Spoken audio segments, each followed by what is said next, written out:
Mwaramutse, nizere ko mumeze neza, nizere ko mushima Imana. Kangushimire wowe wakoze subscribe cyangwa se wowe udahwema kubana natwe umunsi ku munsi. Inkuru yihutirwa ni inkuru nabonye ya Minisitiri w'Ububanyi n'Amahanga w'u Rwanda Olivier Nduhungirehe. Mu by'ukuri wakoze statement ikomeye, yagize ikintu kinini avuga ku mukinnyi w'umupira w'amaguru w'umukongomani ukina muri shampiyona yo mu Bwongereza. Ndaza kubigarukaho mu buryo burambuye, ariko mbere y'uko mbigarukaho ndagira ngo tubanze duhere ku makuru avugwa mu karere k'ibiyaga bigari, noneho tuze kubigarukaho nyuma. Repubulika Iharanira Demokarasi ya Kongo iracyari ku isonga mu nkuru z'umutekano mu karere k'ibiyaga bigari. Raporo y'umutekano yasohotse ku itariki 21 Kanama 2026 ejo hashize, ivuga ko nta mpinduka nini zagaragaye ku rugamba ruri muri uwo munsi, ariko hakomeje impungenge ku bikorwa bya gisirikare mu ntara ya South Kivu cyangwa se Kivu y'Amajyepfo, cyane cyane mu bice bya Fizi, Uvira na Baraka. Muri iyi raporo kandi haravugwamo ibirego by'ingabo za Kongo bivuga ko ku itariki 19 Kanama habaye igitero cy'indege itagira abapilote, ubwo ni drones, mu gace ka Fizi. FARDC yavuze ko igitero cyakorewe ku nyubako ya Mwaru hoteli, aho abayobozi bamwe b'ingabo za Kongo ndetse n'u Burundi bari. Icyakora ibi ni ibirego by'impande zirebwa n'amakimbirane kandi bigomba gufatwa nk'amakuru akiri mu rwego rwo kugenzurwa. Ibi birerekana ko nubwo ibiganiro by'amahoro bikomeje kuvugwa, ikibazo cy'umutekano ku butaka ntikirarangira burundu. Indi nkuru ikomeye cyane ni ikibazo cy'indwara ya Ebola muri iki gihugu cya Repubulika Iharanira Demokarasi ya Kongo. Ku itariki 20 Kanama AFC M23 yatangaje ko yashyizeho imbogamizi nshya ku ngendo mu bice igenzura, ivuga ko ari mu rwego rwo gukumira ikwirakwira rya Ebola. Iki cyemezo kije mu gihe Ebola ikomeje kuba ikibazo gikomeye muri Repubulika Iharanira Demokarasi ya Kongo. Raporo yatangajwe mu minsi ishize yavuze ko icyorezo cyari kimaze kugera no mu zindi ntara, ndetse umubare w'abahitanwe nacyo ukaba wari ugeze ku rwego ruteye impungenge cyane. Ikibazo gikomeye ni uko mu bice birimo imirwano kugeza ku baturage ndetse no gutanga ubufasha bw'ubuzima bishobora kugorana cyane bigendanye n'iyi ntambara ndetse n'iki cyorezo. Ni nayo mpamvu ikibazo cy'umutekano n'ikibazo cy'ubuzima bikomeje guhuzwa muri iyi ntambara.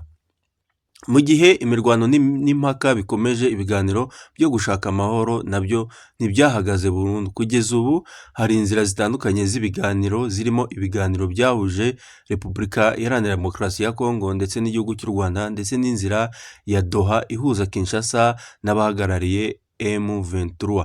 Ikibazo gikomeye ni ugushyira mu bikorwa ibyo impande zemeranyijeho. Raporo zisesengura amakimbirane yo mu Kongo zigaragaza ko nubwo habaye amasezerano n'amahame y'amahoro, hakiri itandukaniro rinini hagati y'ibyo impande zivuga ku meza y'ibiganiro n'ibibera ku butaka. Ni nayo mpamvu abaturage bo muri Kivu y'Amajyaruguru na Kivu y'Amajyepfo bakomeje gutegereza igisubizo gifatika kizahagarika imirwano burundu muri ibi bice byabo batuyemo.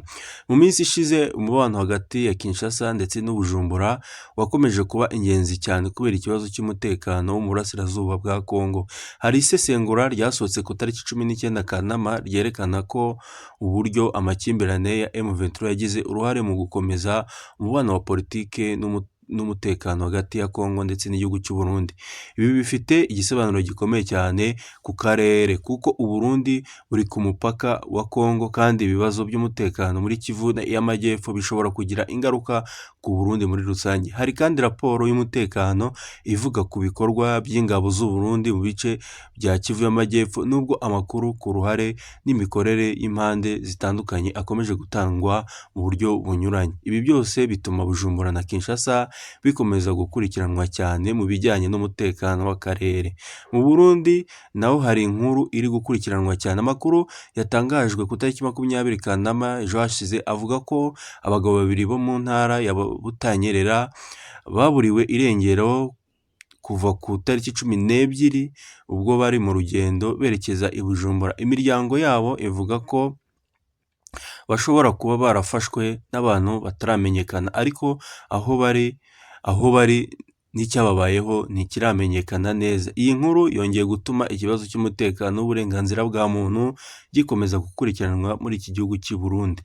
Ariko ni ngombwa kuvuga ko amakuru ku cyabaye kuri abo bagabo akiri mu iperereza kandi ibirego by'imiryango yabo bitagomba gufatwa nk'umwanzuro wa nyuma w'ibyabaye. Ku wa gatanu tariki 21 Kanama ejo hashize inkongi ikomeye yibasiye inyubako z'ubucuruzi zizwi nka Galeri Ndayizamba na Galeri La Parisien i Bujumbura. Amakuru yatangajwe n'ibitangazamakuru byo mu Burundi avuga ko umuriro watangiye mu nyubako imwe nyuma ukagera no ku yindi nyubako. Abaturage n'abacuruzi bahise bajya hafi yaho inkongi yabereye. Kugeza ubu icyateye iyo nkongi y'umuriro n'ingano y'ibyangiritse bisaba amakuru arambuye ava mu nzego zibishinzwe dutegereje kumenya. Iyi nkuru ikomeye cyane ku bacuruzi bo mu mujyi wa Bujumbura kuko izi nyubako ziri ahantu hazwi cyane mu bucuruzi. Hari byinshi byangiritse by'abaturage. No mu gihugu cya Uganda hari amakuru akomeje gukurikiranwa. Mu makuru mashya yatangajwe uyu munsi, ikibazo cy'imbuga nkoranyambaga n'imikoreshereze y'amakuru y'abakoresha kiri kuvugwaho cyane ku bijyanye na TikTok ndetse n'amategeko agenda kurinda amakuru bwite. Ku rundi ruhande, Uganda irimo gushaka amafaranga yo gukomeza ibikorwa remezo. Guverinoma yatangaje gahunda yo gushaka inguzanyo igera kuri miliyoni 242 z'amadolari y'Amerika muri Citibank. Amafaranga akazifashishwa mu mushinga w'imihanda mu burasirazuba bw'iki gihugu. Ibi bigaragaza ko Uganda ikomeje kwibanda ku bikorwa remezo nk'imwe mu nzira zo guteza imbere ubukungu.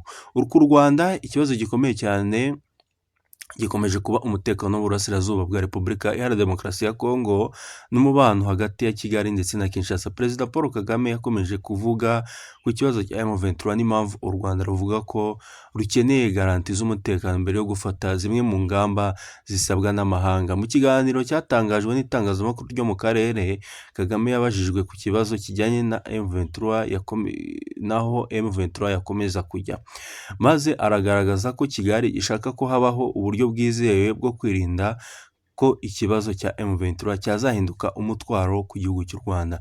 Ni kimwe mu bibazo bikomeye biri mu biganiro bya diplomasi kuko Amerika n'umuryango w'abibumbye bakomeje gushyira igitutu ku mpande zombi zitandukanye kugira ngo ikibazo cy'intambara kirangire, amasezerano y'amahoro yubahirizwe.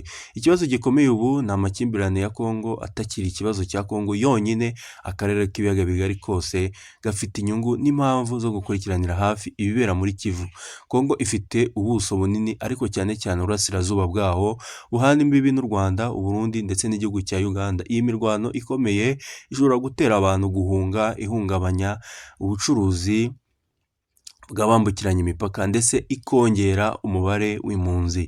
Ni nayo mpamvu amahoro muri Kongo ari inyungu y'ibihugu byose bikikije iki gihugu. Hari ikintu cyiza kiri kuba mu karere, ibikorwa bigamije guhuza abaturage b'ibihugu bitandukanye. Uyu munsi hari urugendo rw'abakora umukino wo gusiganwa ku magare rwatangiriye i Kampala, rukaba rugomba kunyura mu bice bitandukanye birimo Uganda, Kenya, Tanzania, Burundi n'u Rwanda mbere yo gusubira muri Uganda.